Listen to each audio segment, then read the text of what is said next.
Hi guys, it's Jeff at Slavens Racing, and this video is about a tire that we recently brought in. It was just released, I don't know, a couple months ago. It's the IRC VX40. So I've got some testing time on this. I'll be testing it more throughout the summer. Front tires, I spend a lot more time testing on than I do rear tires, just because you got to put them in a lot of different situations to really get the big picture on them. So let's start with how we test. So I'm kind of the lead tester, but we've got several guys here in Colorado and other states that test for us as well. And what I look for in a front tire is, obviously everybody wants a tire that sticks well. But in Colorado, pretty much no tires do that. We've got this decomposed granite stuff in the area that I'm in. It's not throughout the state, but is on the front range here. It's everywhere. And decomposed granite is, it looks like pea gravel, only it's a lot sharper edges to it. And, it can be anywhere from, a half-inch deep to several inches deep. And it's tricky to ride on. We get customers all the time here in Colorado saying, what's the best tire for this decomposed granite? Well, there is no great tire for decomposed granite. It's just extremely slick, unless it just rained, and then it becomes pretty damn good. But we're in the middle of a drought right now, and rain is kind of far and few between. We haven't seen a lot of rain this year. So the conditions right now are extremely dry and dusty and slick. But that's also good for testing, because it's been my experience in the past that tires that work well in that dry slick also work well in wet slick and even hard pack. So I also look for, I want the tire to be predictable. That's one of my main things on front tires. I want it to be predictable, so I kind of know when it's going to break loose or what it's going to do in different conditions. And what I hate is a tire that feels great and then all of a sudden just drops out from under you. Gives you no warning. It's hard to bring it back from that situation. I like a tire that I can push it. Actually make the tire push in corners, but still be predictable. I mean, I know how far I can push it. When I say push, I mean that it's sliding. The front tire is actually sliding. Now, guys, a lot of lower level guys don't ever want that front tire to break traction at all. Well, the upper level guys have learned to deal with that lack of traction and ride through it. And in that situation, you want a tire that you know what it's going to do. You know how far it will go before you crash. You know how much you can let it slide, and that that it's very predictable. So, because a lot of tires are not, they'll go from good traction to very poor traction in like a light switch, and you can't feel when that's going to happen, and then of course you're going to crash. All right, so I look for predictability, braking traction, turning traction. The carcass, I want a carcass that's not too lightweight to where it punctures easily. That's kind of a problem with our gold standard here, the M59 Bridgestone. And then, other little things like how does it fit on the rim? How hard is it to install? And how well does it seal up? Does it seal quickly with the tubeless system? Because I run strictly tubeless. Testing with a Moose would be a total waste of time, because Mooses really downgrade performance of tires. So I don't test with Mooses or tubes. I do it strictly with tubeless so I can vary the pressures. Because some tires are horrible at one pressure and great at another pressure. So I like to change that throughout the testing as well. All right, guys, so let's move on here. All right, the IRC VX40. IRC worked hard on this tire. They developed a new rubber compound for it. Most front tires run durometer reading around 75, right in that ballpark, and which is fairly hard compound. The lower the number, the softer the compound. This tire is about 6 points less.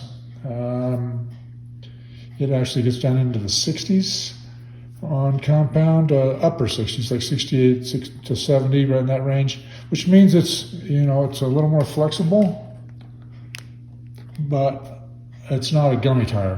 Gummy front tires don't usually work well for guys who like to ride faster because the tire gets a little squirmy.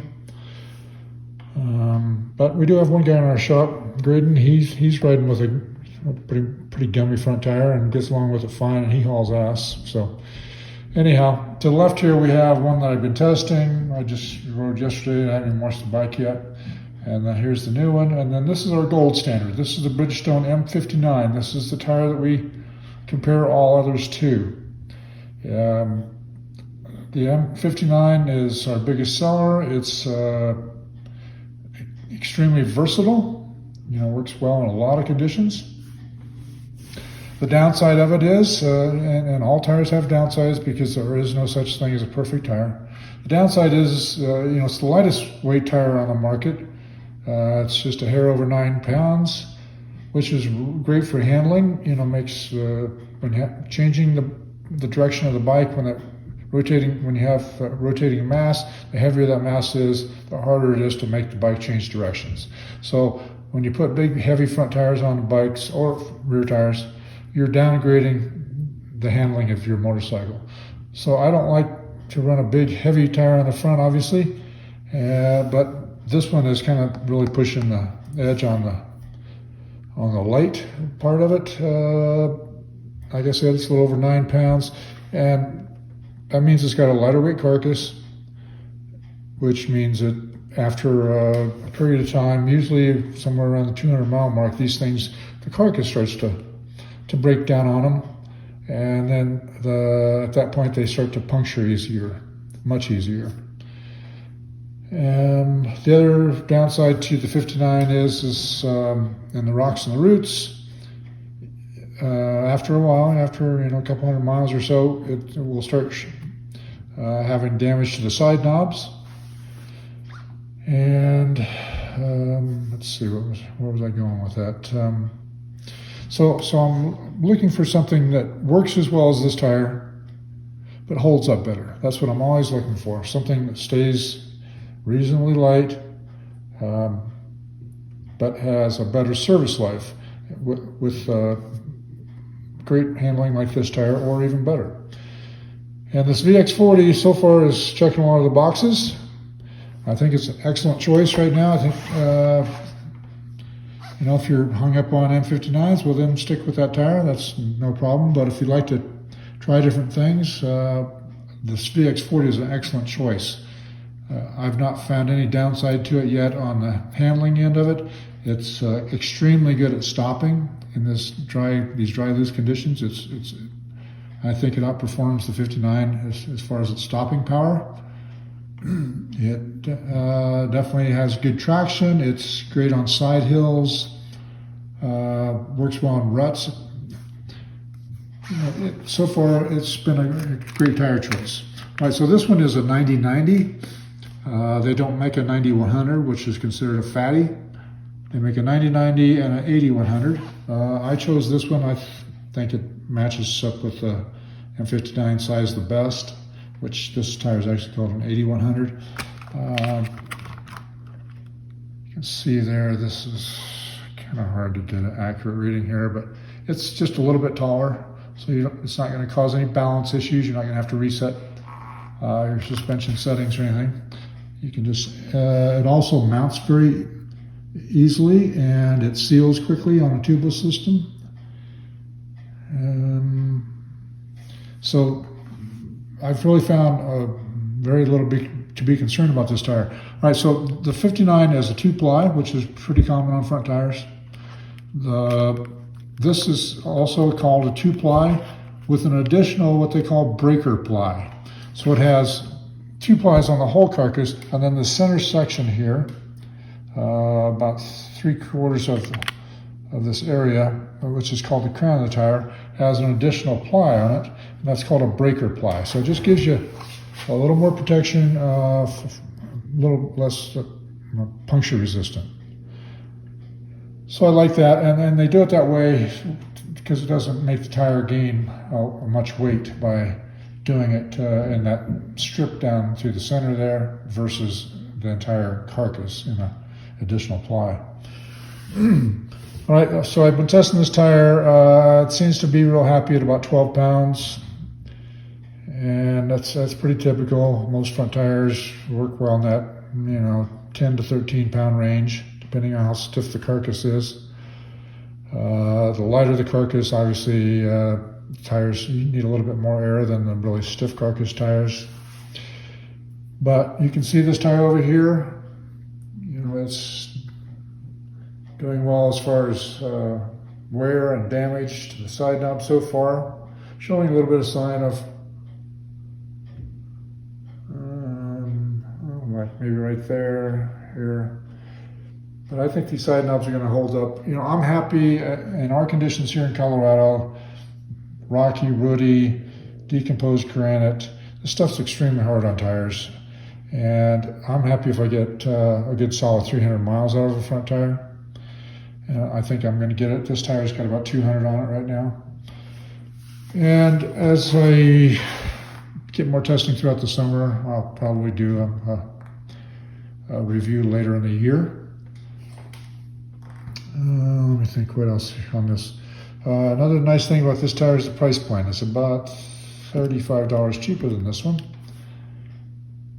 I don't mind spending money on tires, guys. I mean, whenever my back tire is ready to change, I change the front tire as well because it's usually toast. I'm kind of hard on front tires. To just give you an example, it's a lot of it has to do with the heavy braking I do. In Colorado, we're either going uphill or downhill, and I ride a lot of super steep stuff. So I changed the front brake pads about 3-to-1 over the back brake pads. I'm really hard on front brake pads. And I brake into the corners too, which is hard on side knobs. So I'm pretty good at damaging front tires. I don't think I have a lot more to tell you about this tire, guys, other than I give it a big thumbs up. I think you should try it. It's a great handling tire. I think it's going to be very versatile. I forgot one thing here. So this tire is rated as intermediate to hard. That's pretty rare. And I'm really glad that IRC went down that road because almost all of these intermediate front tires are intermediate to soft terrain. Well, we've got very little soft terrain out here. Other than you could kind of call it the decomposed granite soft terrain. So a tire that's made for intermediate to soft, it's not designed for rocks. So it's no wonder that they have side knob issues. And so when I saw that was an intermediate to hard rating, that kind of got me excited to try this tire right off the bat. And I think it's one of the reasons why it works so well. A little bit softer compound. They've done a great job with the carcass. I think it's a home run for now, guys. Sorry I stopped rambling here. And please like us on Facebook and Instagram. Subscribe to us on YouTube. Give us a big thumbs up once in a while. Throw us a bone if you can. We've got these in stock, ready to ship. And most of all, get out there for some throttle therapy. That's all for now.